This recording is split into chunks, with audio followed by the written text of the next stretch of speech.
নমস্কার নমস্কার নমস্কার নমস্কার নমস্কার নমস্কার নমস্কার নমস্কার আপনাদের সবাইকে সবাইকে সবাইকে নমস্কার জানাচ্ছে আপনাদের সৌমিত্র বসু। সবাইকে অজস্র শুভ কামনা জানাচ্ছে, সবাইকে স্বাগত জানাচ্ছে আজকের এই শরণাগত অনুষ্ঠানে এবং সবাইকে শুভ সকাল জানাচ্ছে। শুভ সকাল, শুভ সকাল, শুভ সকাল। যদিও এখনো পর্যন্ত সকাল হয়নি, এখনো পর্যন্ত গভীর রাতই বলা যায়, অন্ধকার হয়ে আছে, আলো ফোটেনি এখনো, সূর্যোদয়ের সময় আসতে দেরি আছে, প্রায় শরণাগত তখন শেষ হয়ে যাবে সেই রকম একটা অবস্থা, অন্তত আধখানা তো পার হয়ে যাবেই। তবু শুভ সকাল, শুভ সকাল। আমাদের হোয়াটসঅ্যাপে চিঠি পাঠাবার নাম্বার 9831922927। চিঠির গোড়ায় অতি অবশ্যই SG লিখতে হবে। এই চিঠির বিষয় বলে দেওয়া আছে, আজকেই তার শেষ দিন। বৃহস্পতিবারের শরণাগত অনুষ্ঠানে আপনার চিঠি পড়া হবে, বিষয় ভালো থাকার উপায়। আপনি ভালো থাকার কি কি উপায় নিজের জীবন দিয়ে বুঝতে পেরেছেন, অনুভব করেছেন, শিখেছেন, জেনেছেন, তাই নিয়ে 250 শব্দের মধ্যে চিঠি আজ সন্ধে 6টার ভেতরে আমাদের দপ্তরে পৌঁছে যাওয়া চাই। সেই চিঠির থেকে নির্বাচিত 9টি চিঠি বৃহস্পতিবারে পড়া হবে।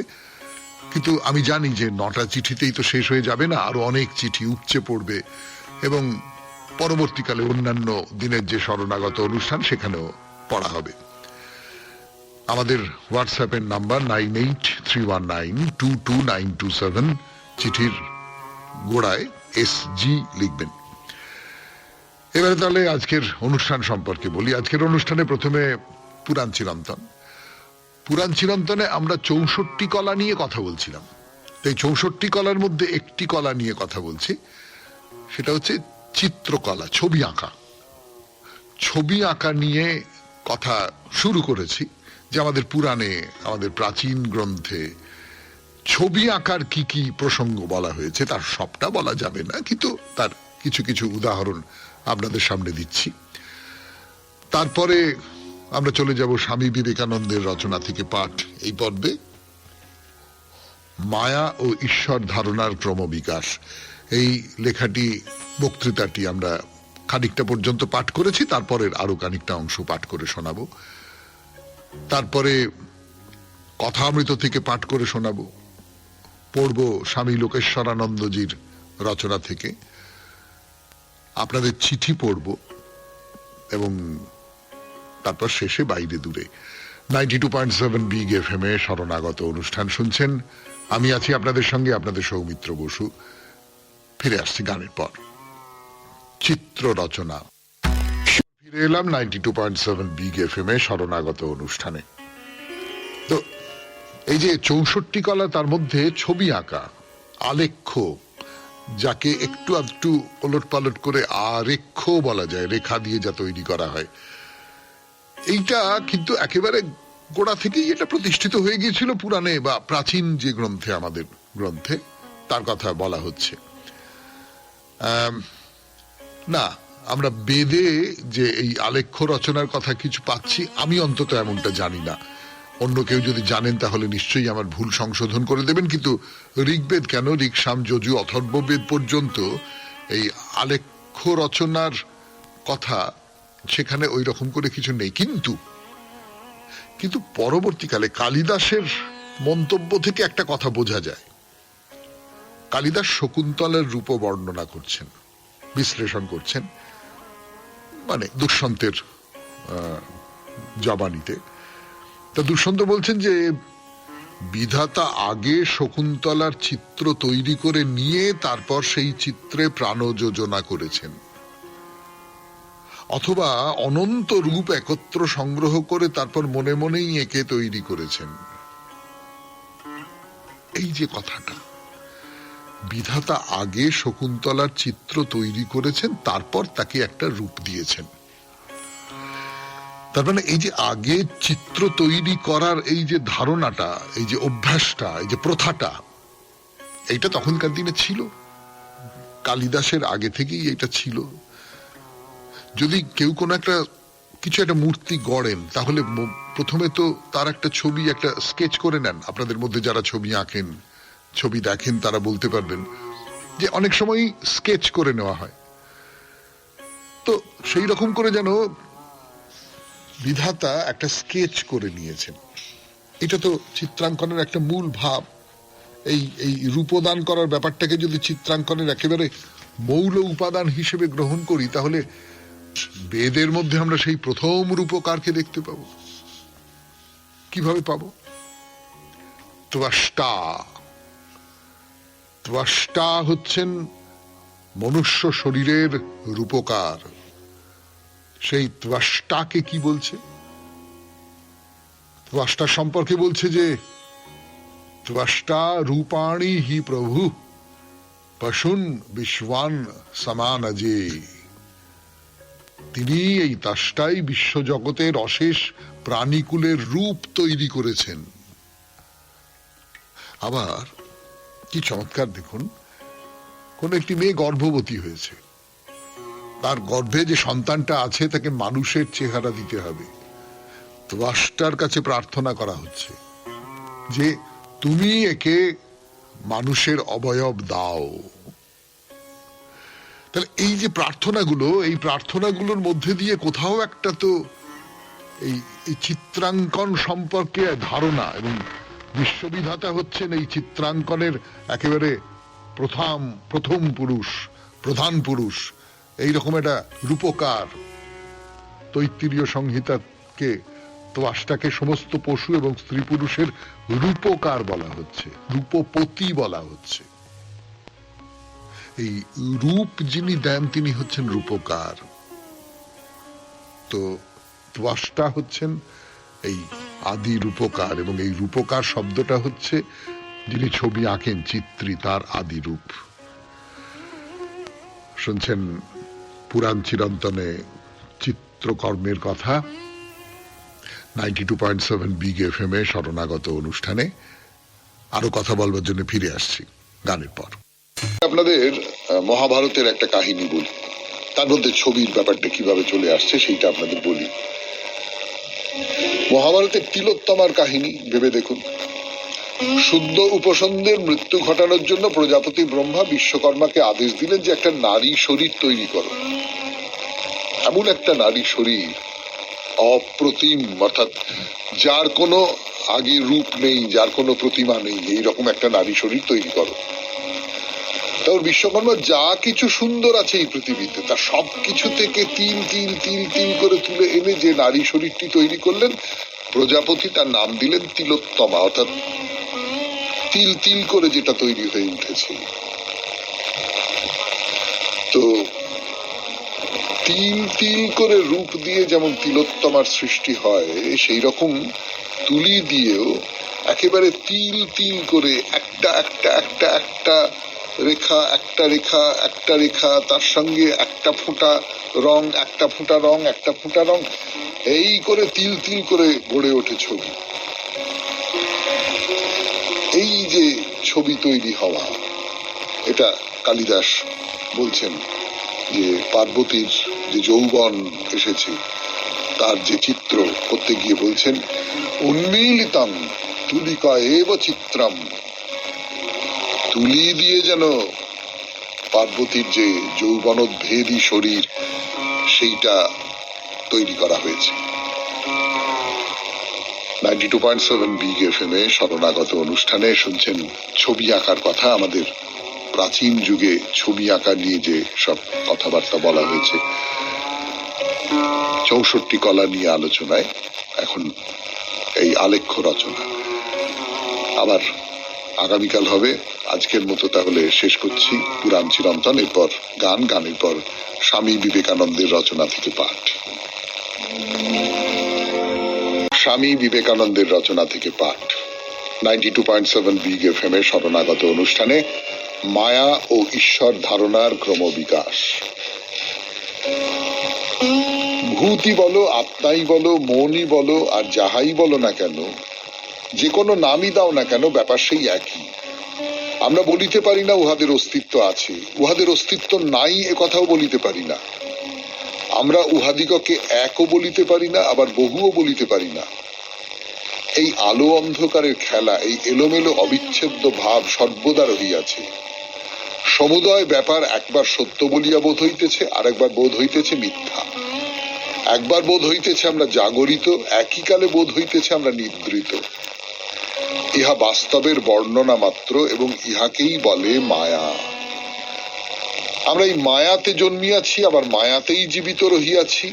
আমরা ইহাতেই চিন্তা করিতেছি, ইহাতেই স্বপ্ন দেখিতেছি। আমরা এই মায়াতেই দার্শনিক, মায়াতেই সাধু। শুধু তাহাই নহে, এই মায়াতেই আমরা কখনো দানব, কখনো বা দেবতা হইতেছি। ভাব ও ধারণাকে যতদূর পারো বিস্তৃত করো, উচ্চ হইতে উচ্চতর করো, উহাকে অনন্ত বা যে কোনো নাম দিতে ইচ্ছা হয় দাও, ওই ধারণাও এই মায়ারই ভিতরে, অন্যরূপ হইতেই পারে না। আর মানুষের সমস্ত জ্ঞান কেবল বিশেষ ধারণা হইতে সামান্যে আসা, উহার প্রতীয়মান স্বরূপ জানিতে চেষ্টা করা, এই মায়া নাম ও রূপের কার্য। যে কোনো বস্তুর আকৃতি আছে, যাহা কিছু তোমার মনের মধ্যে কোনো প্রকার ভাব জাগ্রত করিয়া দেয়, তাহাই মায়ার অন্তর্গত। জার্মান দার্শনিকগণ বলেন, সবই দেশ কাল নিমিত্তের অধীন, আর উহাই মায়া। ঈশ্বর সম্বন্ধে সেই প্রাচীন ধারণায় একটু ফিরিয়া যাই। পূর্বে সংসারের যে অবস্থা চিত্রিত হইয়াছে, তাহাতে অনায়াসেই দেখিতে পাওয়া যায় একজন ঈশ্বর আমাদিগকে অনন্তকাল ধরিয়া ভালোবাসিতেছেন। একজন অনন্ত সর্বশক্তিমান ও নিঃস্বার্থ পুরুষ এই জগৎ শাসন করিতেছেন। পূর্বোক্ত ঈশ্বর ধারণার দ্বারা মানুষ সন্তুষ্ট হইতে পারিল না। কোথায় তোমার ন্যায়পরায়ণ দয়াময় ঈশ্বর? দার্শনিক জিজ্ঞাসা করিতেছেন, তিনি কি মনুষ্য বা পশুরূপী তাহার লক্ষ লক্ষ সন্তানের বিনাশ দেখিতেছেন না? কারণ এমন কে আছে যে এক মুহূর্ত অপরকে না মারিয়া জীবন ধারণ করিতে পারে? তুমি কি সহস্র সহস্র জীবন সংহার না করিয়া একটি নিঃশ্বাসও গ্রহণ করিতে পারো? লক্ষ লক্ষ জীব মরিতেছে বলিয়া তুমি জীবিত রহিয়াছ। তোমার জীবনের প্রতি মুহূর্ত, প্রত্যেক নিঃশ্বাস যাহা তুমি গ্রহণ করিতেছ, তাহা সহস্র সহস্র জীবের মৃত্যুর স্বরূপ, এবং তোমার প্রত্যেকটি গতি লক্ষ লক্ষ জীবের মৃত্যুর স্বরূপ। কেন তাহারা মরিবে? এ সম্বন্ধে পুরাতন মিথ্যা যুক্তি, উহারা তো অতি নিম্ন স্তরের জীব। মনে করো যেন তাহাই হইল, যদিও উহা অমীমাংসিত বিষয়। কারণ কে বলিতে পারে কীট মনুষ্য অপেক্ষা বড়, না মনুষ্য কীট অপেক্ষা উচ্চতর? কে প্রমাণ করিতে পারে এটি ঠিক কি ওটি ঠিক? যাক সে কথা। তাহারা অতি নিম্ন স্তরের জীব ধরিয়া লইলেও তাহারা মরিবে কেন? যদি তাহারা হীন জীব হয়, তাহাদেরই তো বাঁচিয়া থাকা বেশি দরকার। কেন তাহারা বাঁচিবে না? তাহাদের জীবন ইন্দ্রিয়েই বেশি আবদ্ধ, সুতরাং তাহারা তোমার আমার অপেক্ষা সহস্র গুণ সুখ দুঃখ বোধ করে। কুকুর বা বাঘ যেরূপ তৃপ্তি সহকারে ভোজন করে, আমরা কি সেরূপ করি না? কারণ আমাদের কর্মশক্তি শুধু ইন্দ্রিয়ে নহে, বুদ্ধিতে, আত্মায়।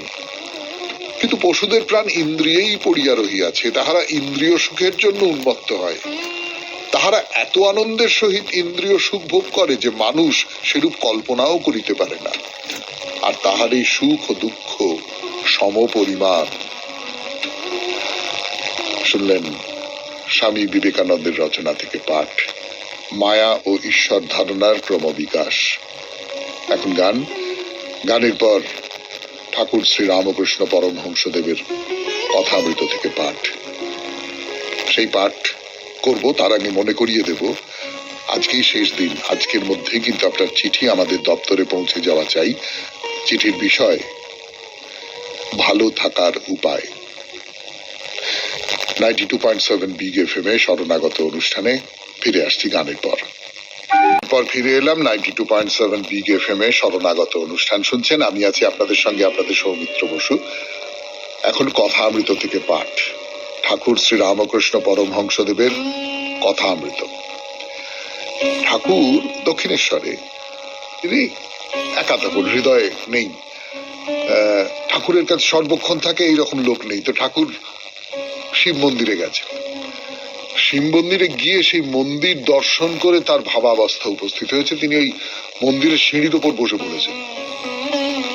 মাস্টার মশাই তার কাছে আছেন, তিনি তো লিখে রেখেছেন কথামৃতে যে ঠাকুরের কি হয়েছে না হয়েছে সেই সমস্ত ঘটনা। মাস্টারমশাই আছেন, তিনি বসে বসে দেখছেন। তো ঠাকুর সেইখানে বসে বসে কতগুলো কথা বলছেন। এই কথাগুলো পুরনো কথা।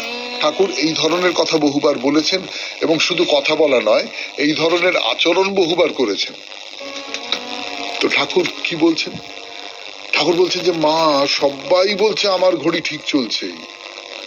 খ্রিস্টান, ব্রহ্মজ্ঞানী, হিন্দু, মুসলমান সকলেই বলে আমার ধর্ম ঠিক। কিন্তু মা, কারুর ঘড়ি তো ঠিক চলছে না। তোমাকে ঠিক কে বুঝতে পারবে? প্রত্যেক ধর্মের মানুষ মনে করছে যে আমার ধর্মটাই ঠিক। খ্রিস্টান, ব্রহ্মজ্ঞানী, ব্রহ্মজ্ঞানী মানে ব্রাহ্ম যারা, থেকে হিন্দু, মুসলমান সবাই মনে করছে। কিন্তু ঠাকুর কি বলছেন যে না না না না না না, ব্যাকুল হয়ে ডাকতে হবে তোমাকে। তোমাকে যদি ব্যাকুল হয়ে ডাকা যায় তাহলে তুমি সাড়া দেবে। এইটা হচ্ছে আসল কথা। এই কি ধর্ম মানলুম না মানলুম, অমুক তমুক, এই সমস্ত নিয়ে ভাববার কোনো দরকার নেই। তাকে ওই রকম করে ডাকতে হয়। ঠাকুরের গল্প আছে, অসাধারণ গল্প, আমার তো খুব ভালো লাগে, আপনাদেরও নিশ্চয়ই ভালো লাগবে, যে মা তার সন্তানকে এক জায়গায় শুইয়ে রেখে দিয়েছে, ছুসি কাঠি দিয়ে শুইয়ে রেখে দিয়েছে, দিয়ে এবার সখীদের সঙ্গে গপ্প টপ্প করছে, মজা টজা ইত্যাদি ইত্যাদি হচ্ছে। বাচ্চা ওখানে আছে, নিশ্চিন্তে আছে। যতক্ষণ বাচ্চা ওই চুষি কাঠিটি নিয়ে আনন্দে আছে, আরামে আছে, ততক্ষণ পর্যন্ত মায়ের ওদিকে কোনো মন নেই, মা তার বন্ধুদের সঙ্গে গপ্প করছে। কিন্তু বাচ্চার যখনই মায়ের জন্য মন উচাটন হয়েছে, সেই রকম উচাটন যাতে করে সে চুষি কাঠিটা মুখ থেকে ফেলে দিয়ে মা মা বলে চিৎকার করেছে, তখনই মা দাঁড়া এই সর্বনাশ করেছে রে বলে দৌড়ে এসে বাচ্চাকে কোলে তুলে নিয়েছে। তা আমাদের মুখের মধ্যেও তিনি একটা মায়ার চুষি কাঠি পুরে দিয়েছেন। সেই মায়ার চুষি কাঠিটা মুখে পুরে আমরা দিব্য আছি, দিব্য। আমরা তাকে ডাকছি না, তার কথা ভাবছি না, তিনিও তার মতন করে আছেন, দিব্যে আছেন। কিন্তু ব্যাকুল হয়ে তাকে যদি ওই চিৎকার করে ডাকা যায়, তখন তাকে ছুটে আসতে হবে, তাকে কোলে তুলে নিতে হবে, চুষি কাঠিটি ফেলে দিয়ে তাকে ব্যাকুল হয়ে ডাকতে হবে। কিন্তু ধর্মের ক্ষেত্রে প্রতিষ্ঠিত যে ধর্ম মতগুলো যাদের কথা বলছেন ঠাকুর, এই খ্রিস্টান ধর্ম, ব্রাহ্ম ধর্ম, হিন্দু ধর্ম, মুসলমান ধর্ম, এর কতগুলো অবয়ব আছে, তো এর কতগুলো আকার আছে, কতগুলো গঠন আছে, স্ট্রাকচার যাকে বলে। তার মধ্যে থাকলে ওই ব্যাকুলতাটা মরে যেতে পারে। যে কোনো ব্যাকুলতা কিন্তু যে কোনো একটা আকারকে, যে কোনো একটা কাঠামোকে ভেঙে বেরিয়ে আসতে চায়। এই ভেঙে বেরিয়ে আসার কথাটা ঠাকুর বলছেন আপন মনে ওই শিব মন্দিরের সিঁড়িতে বসে। ফিরে আসছি গানের পর 92.7 বিগ এফএম এ শরণাগত অনুষ্ঠানে। শুনছেন কথা অমৃত থেকে পাঠ। কথা অমৃত থেকে পড়বার জন্য আবার ফিরে এলাম আমি, আপনাদের সৌমিত্র বসু। 92.7 বিগ এফএম এ শুনছেন শরণাগত। তো যেটা বলছিলাম, যে এই যে ঠাকুর বলছেন যে সবাই মনে করছে আমার ধর্ম ঠিক, কিন্তু সবাইকার ঘড়ি একটু একটু গন্ডগোল করছে, ঘড়িগুলো ঠিক চলছে না। ঘড়িটা ঠিক চলবে কখন তোমাকে কেউ বুঝতে পারে না, যখন ব্যাকুল হয়ে তোমাকে ডাকবে তখনই বুঝতে পারবে। সেই ব্যাকুল হয়ে ডাকাটা কোন একটা ধর্মের কাঠামোর মধ্যে থেকেও সম্ভব। ঠাকুর অবশ্যই ইসলাম ধর্ম পালন করবার চেষ্টা করেছেন, পুরোটা করে উঠতে পারেননি, মথুর বাবুর বাধা ছিল বা সব ছিল, কিন্তু ঠাকুর চেষ্টা করেছেন। ঠাকুর নানান ধর্ম ব্রহ্মজ্ঞানীদের সভায় গেছেন, সেখানে গেছেন, গিয়ে শুনেছেন, দেখেছেন, ইত্যাদি ইত্যাদি করেছেন।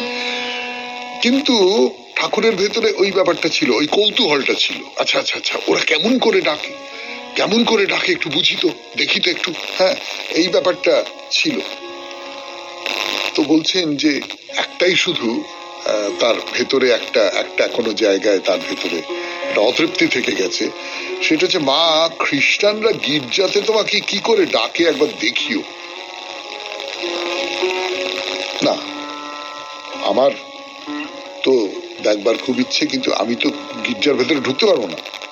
ভেতরে গেলে লোকে কি বলবে, যদি কিছু হাঙ্গামা হয়, আবার কালী ঘরে যদি ঢুকতে না দেয়, তো গির্জার দোরগোড়া থেকে উঁকি মেরে একটু দেখবো, আমাকে একটু দেখিও কেমন করে তারা পুজো করে, তারা তোমাকে ডাকে কেমন করে, একটু দেখিও।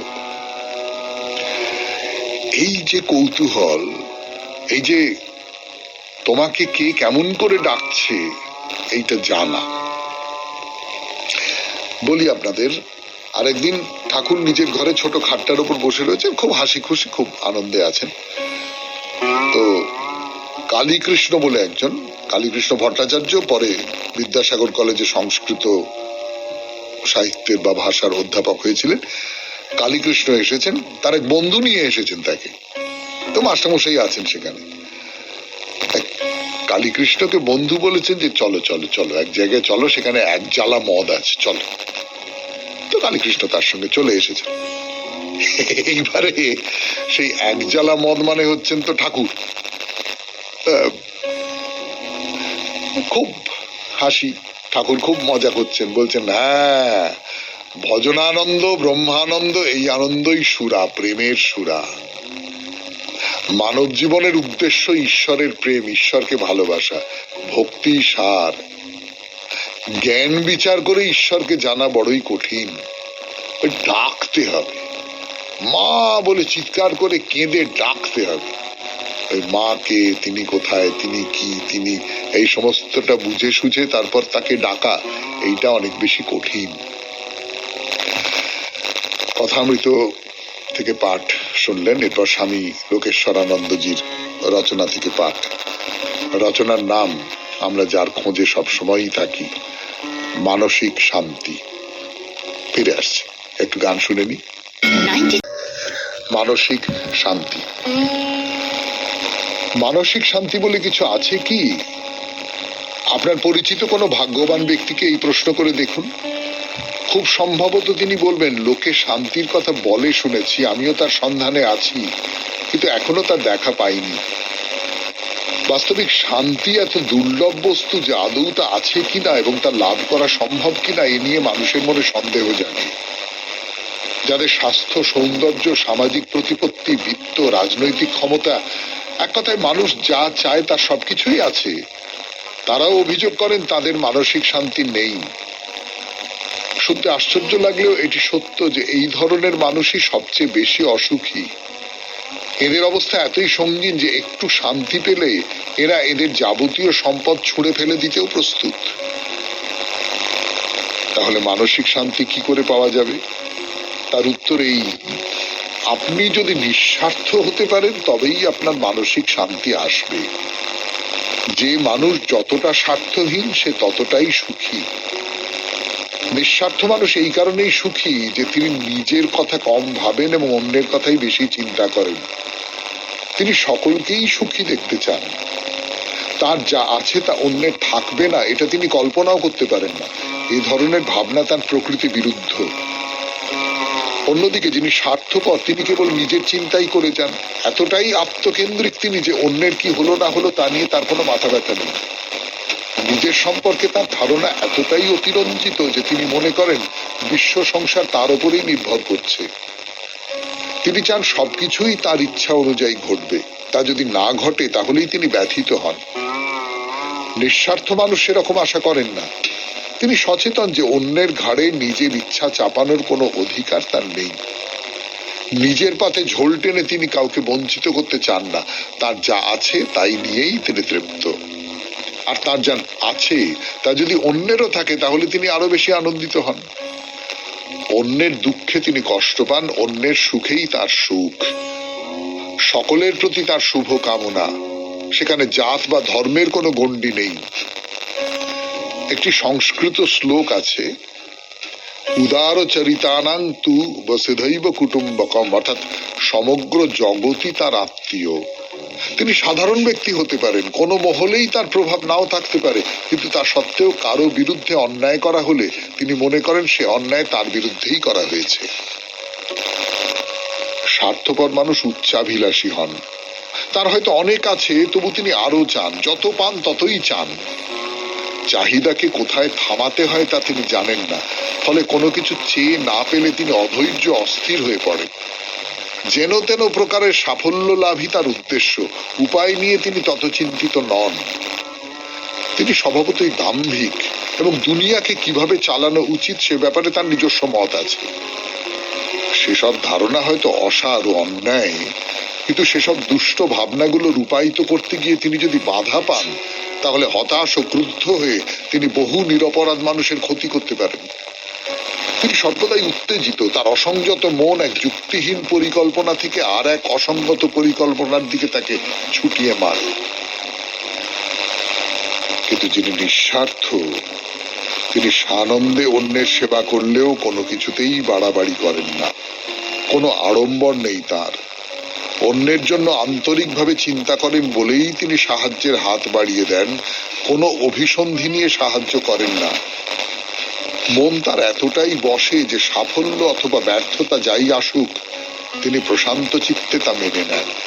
প্রচন্ড আঘাতেও তিনি অবিচলিত থাকেন। বন্ধুরা বিশ্বাসঘাতকতা করলেও তিনি এমন ভাবে তাদের সঙ্গে ব্যবহার করেন যেন কিছুই হয়নি। নিঃস্বার্থ মানুষ সুখী, কারণ তার স্বার্থ আগলাবার মতো কিছু নেই। সকলের স্বার্থই তার স্বার্থ, সকলের কল্যাণই তার কল্যাণ। শুনলেন স্বামী লোকেশ্বরানন্দের রচনা থেকে পাঠ। 92.7 বিগ এফএম এ শরণাগত অনুষ্ঠানে এইবার আপনাদের চিঠি পড়ার পালা। ফিরে আসছি গানের পর। শেষ কথা শুরু করছি, নিজের কথা নয়, আমি আপনাদের সৌমিত্র বসু। এখন পড়ব দেবাশিস কুমার ঘোষের চিঠি। লিখেছেন রামরাজাতলা, হাওড়া থেকে। প্রিয় সৌমিত্র বাবু, প্রথমেই আপনাকে এবং শরণাগত অনুষ্ঠানের আপনার সহকর্মীদের জানাই শুভ সকাল। কয়েকদিন ধরে আপনি শরণাগত অনুষ্ঠানের পুরাণ চিরন্তন বিভাগে বেদ সম্বন্ধে বলছেন, এর জন্য আপনাকে অসংখ্য ধন্যবাদ জানাই। আপনার জন্যই অনেক অজানা তথ্য জানতে পারছি। আজ 28/11/2024 এক নতুন তথ্য জানতে পারলাম যে বেদের প্রতি যাদের বিশ্বাস আছে তারা আস্তিক, আর যাদের নেই তারা নাস্তিক। এই প্রসঙ্গে আপনাকে বলি, স্বামী বিবেকানন্দের একটি উক্তি আছে যে যাদের নিজের উপর বিশ্বাস আছে তারা হলো আস্তিক, আর যাদের নিজের উপর বিশ্বাস নেই তারা নাস্তিক। আমি এই উক্তিটির পক্ষে। আমার মনে হয় নিজের উপর বিশ্বাস রাখা খুবই কঠিন কাজ। মানুষ যদি নিজের মন থেকে নাবাচক ভাবনা দূর করতে পারে তবেই নিজের উপর বিশ্বাস জন্মাবে। নমস্কারান্তে, দেবাশিস কুমার ঘোষ, রামরাজাতলা, হাওড়া। আমার নিজের মনে হয়েছে খুব গুরুত্বপূর্ণ চিঠি, খুব গুরুত্বপূর্ণ চিঠি। স্বামী বিবেকানন্দের রচনা থেকে পাঠ করে শোনাচ্ছি আপনাদের দীর্ঘদিন ধরে, এবং আরো দীর্ঘদিন ধরে শোনাবো। স্বামীজির প্রচুর বক্তৃতা আছে, প্রচুর রচনা আছে, সেগুলো শোনাবো, সব মানে যতগুলো পারি শোনাবো। কিন্তু এই সমস্ত বক্তৃতার ভেতর থেকে একটা কথা খুব তীব্রভাবে বেরিয়ে আসছে, তীব্রভাবে আমি বলবো, সেটা হচ্ছে যে নিজের ওপরে বিশ্বাস রাখতে হবে, আত্মবিশ্বাস। তুমি পারো, তুমি পারো, তুমি সাংঘাতিক কিছু করতে পারো, তুমি পৃথিবীর ওলট পালট করে দিতে পারো। এটা স্বামীজি বিশ্বাস করেন যে একজন মানুষ, মানে যেটা বারবার করে উনি বলছেন, ওর সূত্র ধরে স্বামী লোকেশ্বরানন্দজিও বলেছেন যে বুদ্ধদেব তো একজন মানুষ ছিলেন, তো তিনি বুদ্ধ হতে পেরেছিলেন, তাহলে তুমি পারবে না কেন? প্রত্যেকটা মানুষের মধ্যে বুদ্ধ হবার সম্ভাবনা আছে।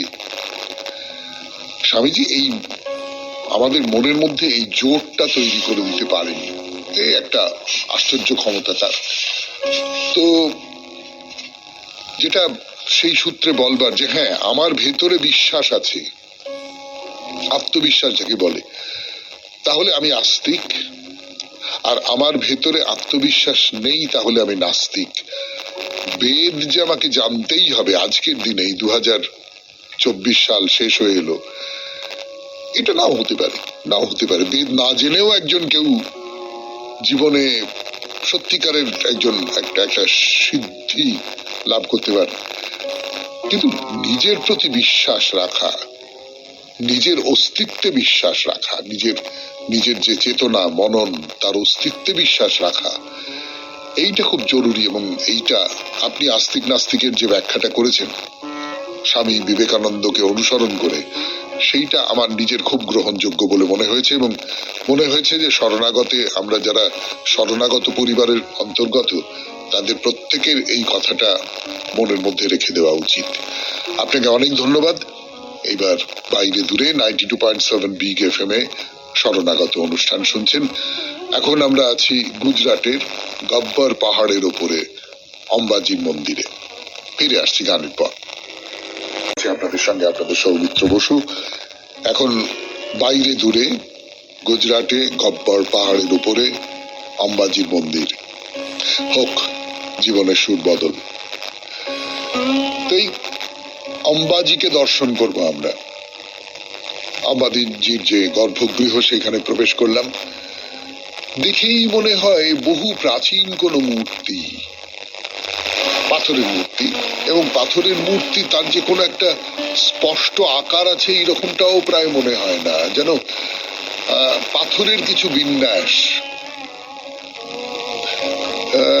হালকা হলুদ রঙের, এবং সবটা মিলিয়ে খুব একটা কি বলবো, প্রাচীনের একটা ছোঁয়া, প্রাচীনের একটা গন্ধ, প্রাচীনের একটা অনুষঙ্গ আপনার মনের মধ্যে যেন কিরকম তৈরি হয়ে উঠবে।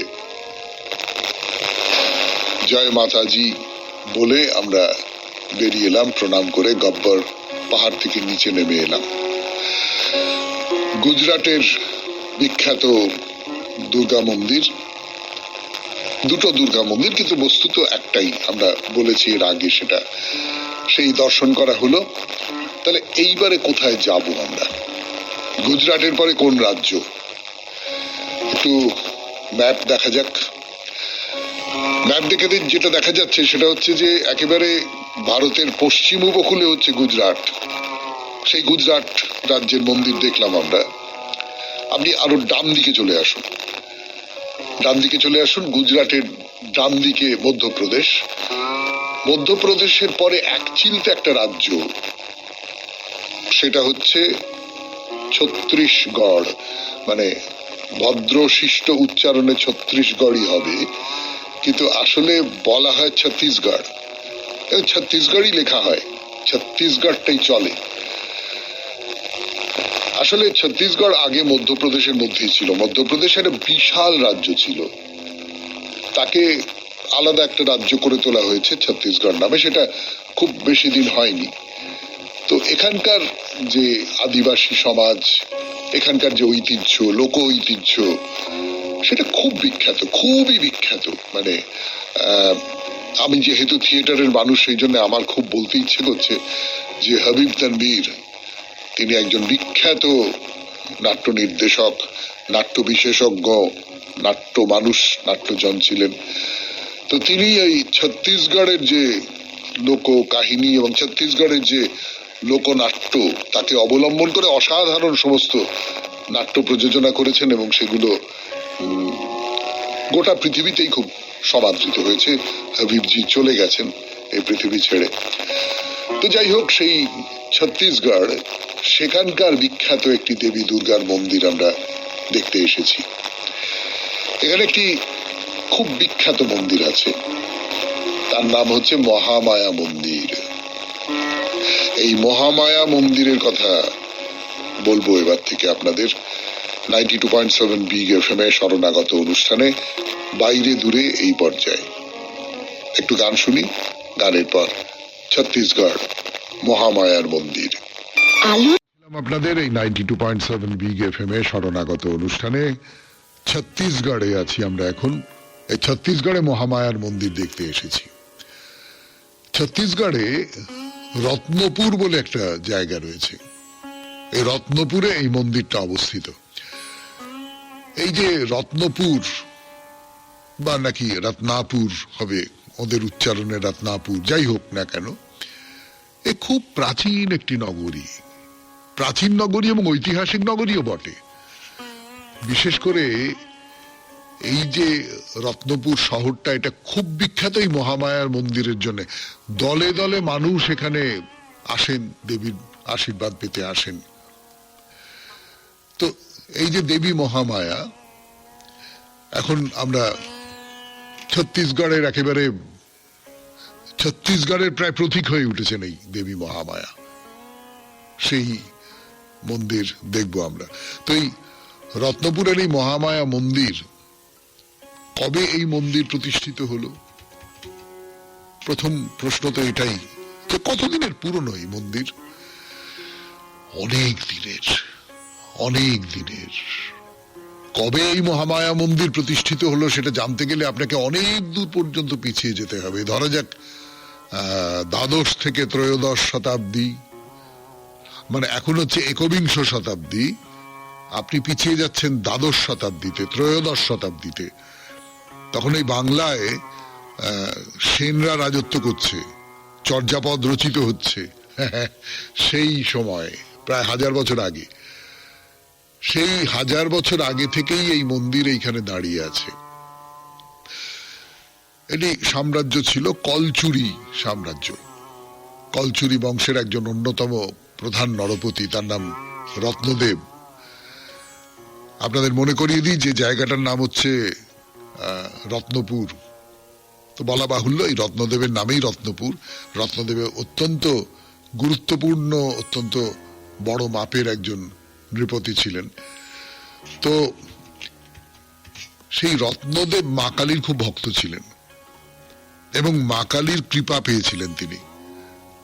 মা কালী তাকে দর্শন দিতেন, মা কালীর সঙ্গে তার কথোপকথন হতো। মানে এই রকমটাই দীর্ঘদিন ধরে মানুষ বিশ্বাস করে এসেছে। সেই রত্নদেবের প্রতিষ্ঠিত এই মন্দির। কিন্তু আজকে এই পর্যন্তই থাক আমাদের বাইরে দূরে এবং আমাদের শরণাগত অনুষ্ঠান। হোয়াটসঅ্যাপে চিঠি পাঠাবার নাম্বার 9831922927। চিঠির গোড়ায় অতি অবশ্যই SG লিখতে হবে। কবিতা দিয়ে শেষ করব, রবীন্দ্রনাথের কবিতা। একদা তুমি অঙ্গ ধরি ফিরিতে নবভুবনে, মরি মরি অনঙ্গ দেবতা। কুসুম রথে মকর কেতু উড়িত মধু পবনে, পথিক বধূ চরণে প্রণতা।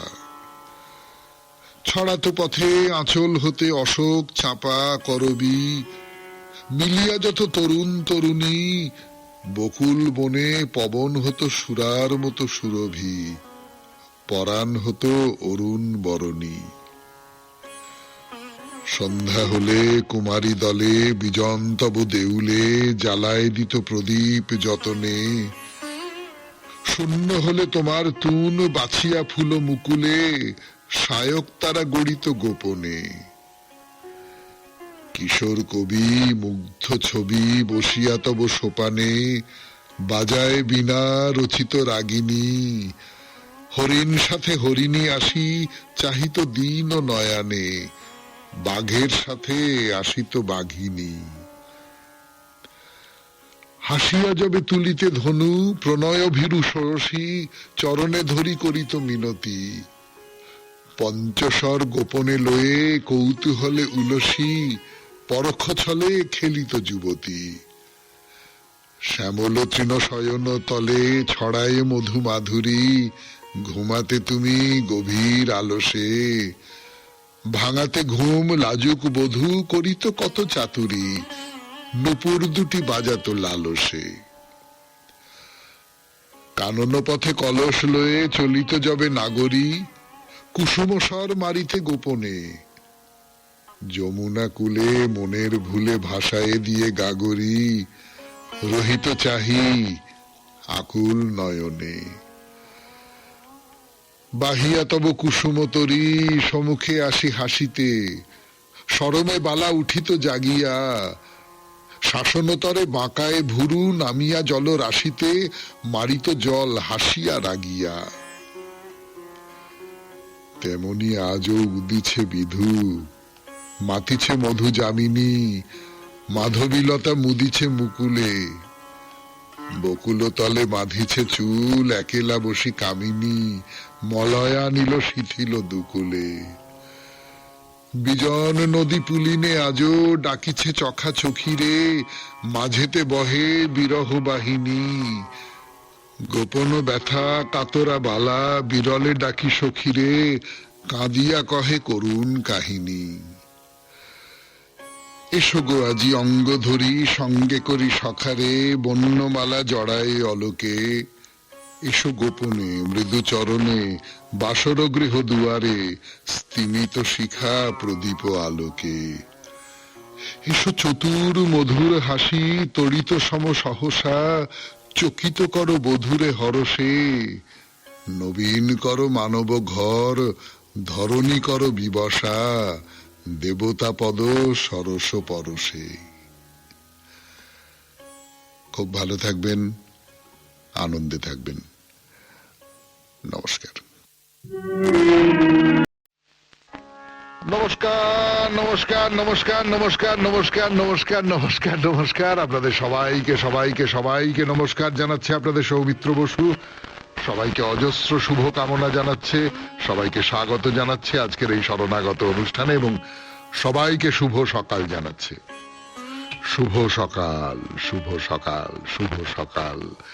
যদিও এখনো পর্যন্ত সকাল হয়নি, এখনো পর্যন্ত গভীর রাতই বলা যায়, অন্ধকার হয়ে আছে, আলো ফোটেনি এখনো, সূর্যোদয়ের সময় আসতে দেরি আছে, প্রায় শরণাগত তখন শেষ হয়ে যাবে সেই রকম একটা অবস্থা, অন্তত আধখানা তো পার হয়ে যাবেই।